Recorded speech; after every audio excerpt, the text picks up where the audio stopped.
Hey guys, Brett here with the Outsiders Podcast. We are looking today at another deep cut on the parable of the talents. It's a little bit more somber of a message today because we're thinking about the final servant, the servant with one talent who buried it and did not return it better than he found it. And he is told, as it says in the parable, to be cast into the outer darkness, in the place where there will be weeping and gnashing of teeth. And the master in the parable also calls him a wicked and slothful servant. You see, the third person in this parable didn't use his gift that God gave him for the way he was intended to. And when God returned, he said, I gave you this gift, and you did not use it. You did not steward it properly. You did nothing to better it. Therefore, you will lose it. And not only that, you will be cast into outer darkness.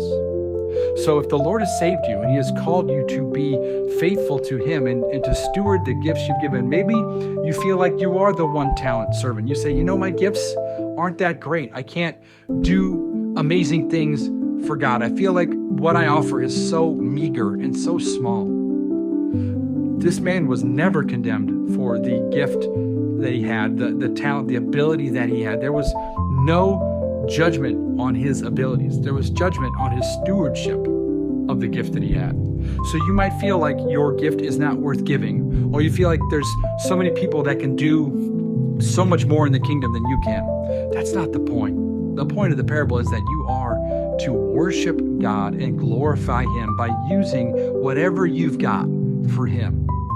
I always heard it said, it's better to burn out than to rust out. Let's use our gifts, even if we think they're small, even if we think they're meager and they don't count in the kingdom. Everything matters to God. And he calls us to be faithful and to be diligent, not to be impressive and successful. So take your gift, even if you feel like it's small. Don't bury it in the backyard, but give it and give it all, because God alone is worthy of everything. So that you too, whether you have 1, 2, or 5 talents, you can also hear, well done, good and faithful servant.